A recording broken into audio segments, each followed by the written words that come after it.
जैसा कि हम केंद्रीय पवत की मापे पढ़ रहे हैं, जिसमें पहला टॉपिक है आपका समांतर माध्य। हमने आपको श्रेणियों के बारे में बताया था, व्यक्तिगत श्रेणी, इंडिविजुअल सीरीज, खंडित श्रेणी, असतत, डिस्क्रीट सीरीज, अखंडित, सतत, कंटीन्यूअस सीरीज। समांतर माध्य को ज्ञात करने के लिए, निकालने के लिए हम दो विधियां पढ़ते हैं। एक आपकी आती है प्रत्यक्ष विधि, डायरेक्ट मेथड, दूसरा आती है आपकी लघु विधि, शॉर्टकट मेथड। तो पहले हम प्रत्यक्ष विधि को पढ़ते हैं। प्रत्यक्ष विधि को में अगर हम समांतर माध्य को निकालते हैं तो मीन को निकालने के लिए जो हमारा फार्मूला होता है वो होता है सिग्मा एक्स बटे एन।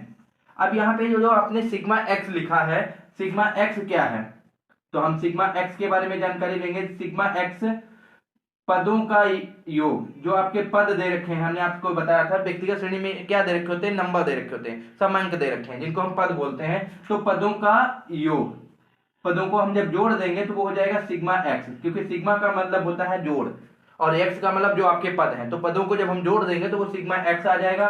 और एन जो होता है वो होती है पदों की संख्या। मान लिया 10 पद दे रखे हैं, 11 दे रखे हैं, जो भी दे रखे हैं, तो पदों की संख्या ये क्या। तो समांतर माध्य जब हम निकालेंगे व्यक्तिगत श्रेणी में तो हमें पदों के योग को हम पदों की संख्या से भाग दे देंगे तो वो हमारा आ जाएगा समांतर माध्य मीन।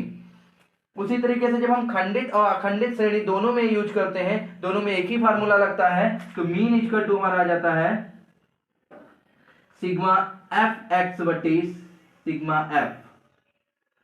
अब यहाँ पे एफ हमने अभी आपको बताया था कि व्यक्तिगत श्रेणी में तो आपका फ्रीक्वेंसी नहीं होती है, लेकिन सतत और असतत श्रेणी में क्या होती है, आवृत्ति में फ्रीक्वेंसी होती है। तो फ्रीक्वेंसी को हम एफ से प्रदर्शित करते हैं।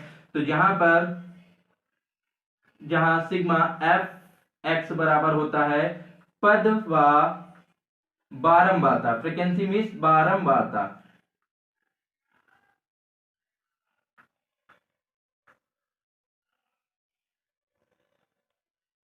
पद व बारंबारता के गुणनफल का योग। मतलब हम पद और बारंबारता का गुणा कर देंगे, जो उसका योग होगा वो हमारा हो जाएगा सिग्मा एफ एक्स। उसके बाद जो सिग्मा एफ है, सिग्मा का मतलब योग और एफ का मतलब बारंबारता का, तो बारंबारता का योग।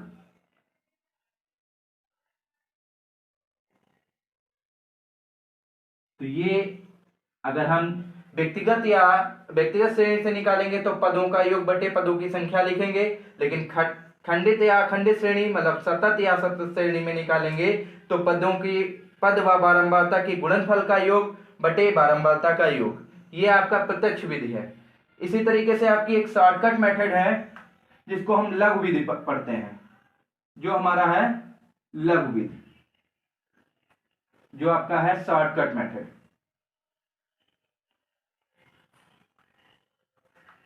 शॉर्टकट मेथड में व्यक्तिगत श्रेणी में निकालने के लिए मीन का फार्मूला लगता है mean equal to A plus sigma D X बटे एन। अब यहां पर तीन चीजें आपकी आ गई, ए और डी एक्स। एन तो आपको पता ही है पदों की संख्या। ए क्या है, ए आपका कल्पित माध्य है। अब ये कल्पित माध्य क्या होता है, हमें जो समांक आंकड़े पद दे रखे होते हैं उनमें से हम कोई एक पद ले लेते हैं जिसको एज्यूम मान लेते हैं, ए मींस एज्यूम कल्पित माध्य, और उस पद से हम क्या करते हैं, एक्स से उस पद को जब घटाते हैं तो हमारा आ जाता है dx, और इस dx को जब हम जोड़ देते हैं तो वो कहलाता है सिग्मा dx। तो यहां पे लिखेंगे पद व कल्पित माध्य के विचलन का योग, कल्पित माध्य के विचलन का योग। जो सिग्मा dx है वो पद व कल्पित माध्य के विचलन का योग है। जैसा आपको समझ में आ रहा होगा। उसके बाद हम डिस्क्रीट और कंटीन्यूअस सीरीज में जब निकालेंगे तो एज्यूम तो आपको समझ में आ गया, ए प्लस वही फार्मूला पुराना वाला लगा लेंगे, लेकिन यहाँ पे dx आ जाएगा तो यहाँ पे आ जाएगा सिग्मा एफ dx बटे सिग्मा एफ। तो हमने सिग्मा एफ तो पहले बता दिया, ए हमने अभी आपको बता दिया, ए एज्यूम है, कल्पित माध्य है, लेकिन एफ dx क्या है, जहां पर सिग्मा एफ dx कैसे निकालेंगे, पद व कल्पित माध्य का विचलन, और एफ से मल्टीप्लाई कर देंगे तो हम लिख सकते हैं पद व कल्पित माध्य के विचलन व बारंबारता के गुणनफल का योग।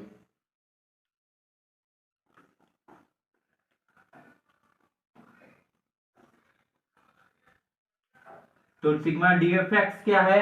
पद व विचलन, कल्पित माध्य के विचलन के व बारंबारता के गुणनफल का योग।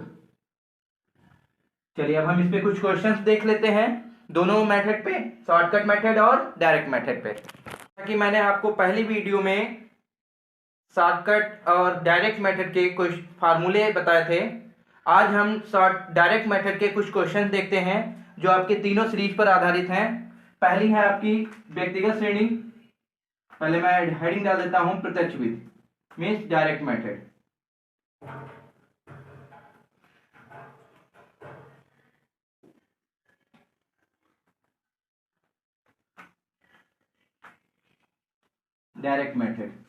डायरेक्ट मेथड में पहली विधि है आपकी व्यक्तिगत श्रेणी, जिससे बहुत ही कम क्वेश्चन पूछे जाते हैं, लेकिन हमें सीखना सब कुछ है। व्यक्तिगत श्रेणी, जैसा कि क्वेश्चन दे रखा है 2 4 6 2 3 2 5 4 5 का माध्य ज्ञात करो।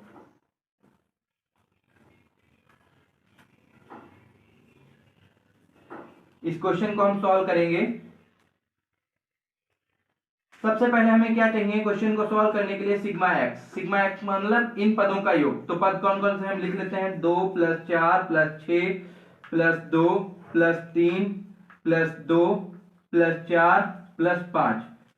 2 4 6 6 12 2 12 2 14 3 17 2 19 4 23 5 28। सिग्मा एक्स आ गया आपका 28। और n क्या है? पदों की संख्या। चलिए गिन लेते हैं, 1 2 3 4 5 6 7 8। n कितना है? 8।